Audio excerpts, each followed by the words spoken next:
ચલો તો એડ પ્રોડક્ટમાં આ રીતે આખું આપણે બનાવ્યું છે ને એટલે એપીઆઈ હેન્ડલર થી આપણે કોલ કરતા હતા બરાબર અને સક્સેસ આવે તો તમને આ મેસેજ મળતો હતો અને એને ટોસ્ટ કરાવ્યું હતું બરાબર ચલો સો હવે આ સેમ વસ્તુ તમે પ્રોવાઈડર થી કઈ રીતે કરી શકો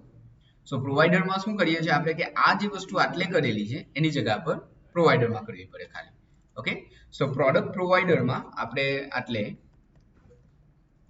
એક મેથડ બનાવીએ એડ પ્રોડક્ટ ઓકે ચલો એડ પ્રોડક્ટમાં ઓબ્વિયસલી ટ્રાય કેચ તો આવશે પેલામાં ટ્રાય કેચ ની નથી લખેલું સો આટલેથી કોપી કરી દો ઓકે અને ટ્રાય કેચમાં આપણે એડ નું કોડિંગ કરવાનું છે એટલે આ બધું કોડિંગ અમારી ઘણી વસ્તુ નીકળી જશે ઓકે ઓબ્વિયસલી આ વસ્તુ નહીં આવે એટલે ફ્લટર ટોસ્ટ પર નહીં આવે ખાલી મેસેજ રીડ કર્યું અને હવે છે કે એ સિંક આપવું પડે નાવ આટલે મેઇન ઇશ્યુ શું છે કે એડ કરવા માટે આ જે બધા પેરામીટર્સ છે આ બધા પેરામીટર્સ આટલેથી આપણે પ્રોવાઈડરને આપવા પડશે બટ પ્રોવાઈડરને બધા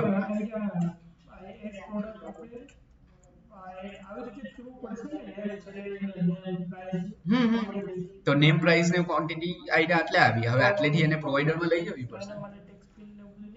આઈડું આ ટેક્સ્ટ ફિલ્ડ ને એવું બધું તો ઓલરેડી તમે બનાવેલું છે આપણે ખાલી જે એપીઆઈ નું કોડિંગ છે ને એ આટલેથી કાઢ્યું ને એને આમાં મૂકી બરાબર બટ હવે જો આમાં નેમ ક્વોન્ટિટી અને પ્રાઇસ 3 પેરામીટર સો આટલે આપણે હવે જેવું સક્સેસફુલ થાય એટલે અવેટ ઓકે પ્રોવાઈડર ને પહેલા ડિફાઇન કરવું પડશે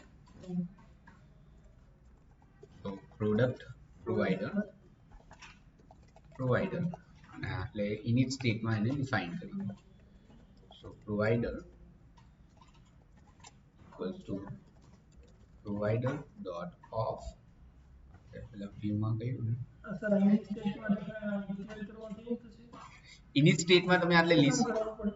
ઓબ્વિયસલી આ ખાલી ડિક્લેર કરેલું છે આપણે પ્રોવાઈડરને ડિક્લેર કર્યું અને ડિફાઇન કરવું પડે ના એવું જરૂર નથી કે આટલે મેથડ જ કોલ થાય એટલે તમે કોઈ પણ કે મારે પેજ લોડ થાય ત્યારે જે વસ્તુ પરફોર્મ કરવી હોય તે આટલે થાય એ આપણે અલગ મેથડ એટલા માટે બનાવતા હતા બીકોઝ એની સ્ટેટને તમે એસિંક નહીં બનાવી શકો એટલે એસિંક બનાવી નહીં શકો એટલા માટે આપણે અલગ મેથડમાં બધું કોડિંગ કરતા હતા ઓકે સો જ્યારે બધું સક્સેસફુલ થાય ત્યારે પ્રોવાઈડરની આપણે એડ પ્રોડક્ટ નામની મેથડ કોલ કરી દઈશું બટ હવે એડ પ્રોડક્ટમાં મારે આ બધા પેરામીટર્સ પણ લઈ જવાના છે નેમ ક્વોન્ટિટી અને પ્રાઇસ ઓકે સો સેમ વસ્તુ જેવું આપણે એસક્યુએલ ફ્લાઇટમાં કરતા હતા આટલેથી લઈ ગયા એ આટલે એક્સેસ કરી લીધું ને આટલે તમારું આવી ગયો ડેટા એક મેથડ છે ડેટા પાસ કરવાની ઓકે બીજી મેથડ તમે આટલે મેપ બનાવી દો map string okay params equals to પેલામાં જે બધા પેરામીટર્સ આપણે આટલે પાસ કરીએ છીએ આ એકચ્યુઅલી મેપ જ બને એક ટાઈપનું સ્ટ્રિંગ્સ ની અને એની વેલ્યુ મેપ બનાવી ને આટલેથી આખો મેપ જ આપણે પાસ કરી દઈએ તો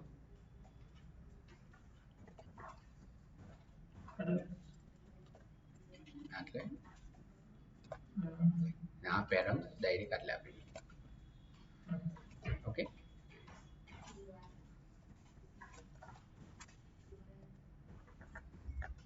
એક જ પેરામીટર પાસ કરવો પડે એટલે આટલેથી બધું મેપમાં એટલે જે હા 10 હશે તો આટલે 10 બધા મૂકી દો અને પછી એ પાસ કરવામાં તો ખાલી પેરેન્ટ્સમાં પાસ થઈ જાય ને તો ઈઝી પડે હા આ ઈઝી પડે ઓકે ના હવે આટલે આપણે એક બૂલ લઈએ boolean is inserted equals to false by default તો જેવું તમારું બુલિયન વેર લઈ લો આપણે એવું કરવા કેમ કે પેલાને આટલેથી આપણે વ્યૂને બતાવવું પડશે ને કે હા ડેટા ઇન્સર્ટ થઈ ગયા છે જેવું એડ પર ક્લિક કર્યું એટલે પ્રોવાઈડરની આ એડ પ્રોડક્ટ મારી મેથડ કોલ થઈ પ્રોવાઈડરની એડ પ્રોડક્ટ મેથડ કોલ થઈ એટલે આટલે આવ્યા પેરામીટર્સ આવ્યા એપીઆઈ કોલ થઈ ગઈ ને એપીઆઈ માંથી હવે તમારું રિસ્પોન્સ શું આવ્યું તો એપીઆઈ માંથી જો જેસન માંથી સ્ટેટસ શું આવ્યું તો એનો મતલબ કે રેકોર્ડ સક્સેસફુલી ઇન્સર્ટ થઈ ગયા તો આપણે આટલે લખી દઈએ is inserted else is inserted false variable લઈ લીધો. ઓકે, તો પણ ચાલે, એટલે વેર લખો તો પણ ચાલે અને એટલે બુલ લખો તો પણ ચાલે, બંને સરખું જ કહેવાય, વેર લઈ લે. બરાબર. હવે એટલે ખાલી આપણે એટલું ચેક કરવાનું કે if provider is inserted true આવ્યું, is inserted true છે, એનો મતલબ ફ્લટર ટોસ લખી દો બ્રેકેટ સક્સેસફુલી inserted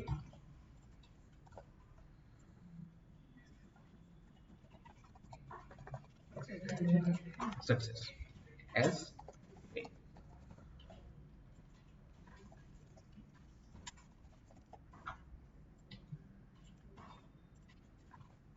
ઓકે. તો is inserted વેરિયેબલ આપણે આટલે બનાવ્યું, આટલે જો ત્યાંથી ટ્રુ આવે છે તો આપણે એને ટ્રુ કરી નાખ્યું, નહીં તો ફોલ્સ. હા, ઇન્સર્ટેડ સક્સેસફુલી એવું બતાવવાના હતા. ખાલી આવી વાત ચેન્જ થઈ.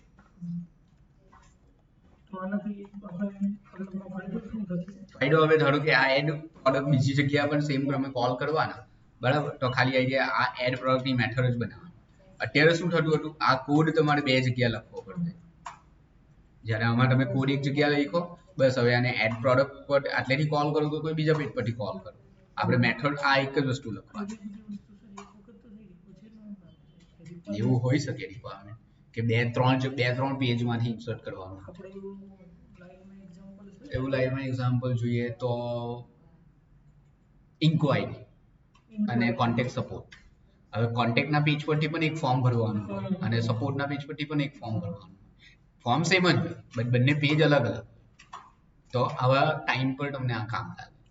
કે કોડ એક જ વાર લખ્યો, મેં ઇન્સર્ટનો કોડ એક જ વાર લખ્યો, હવે બીજા પેજ પર મારે કરવાનું તો ખાલી આ એક જ લાઈન લખવાનું.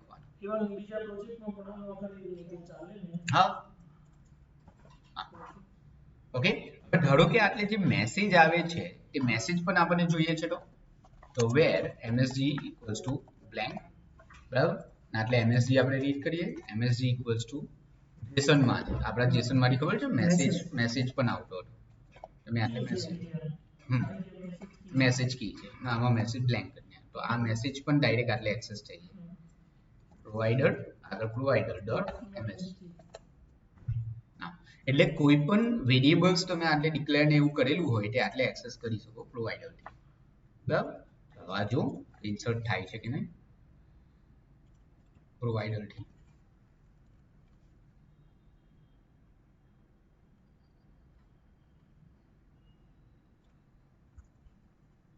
હવે પ્રોડક્ટ એડ સક્સેસફુલી થઈ. હા, પ્રોવાઇડરમાં મૂકી દીધું બધું. ઓકે, સો આ પ્રોવાઇડરથી વ્યૂ કરાયું, પ્રોવાઇડરથી એડ કરાયું. હવે શીખશું, હવે ડિલીટ જાતે ટ્રાય કરો.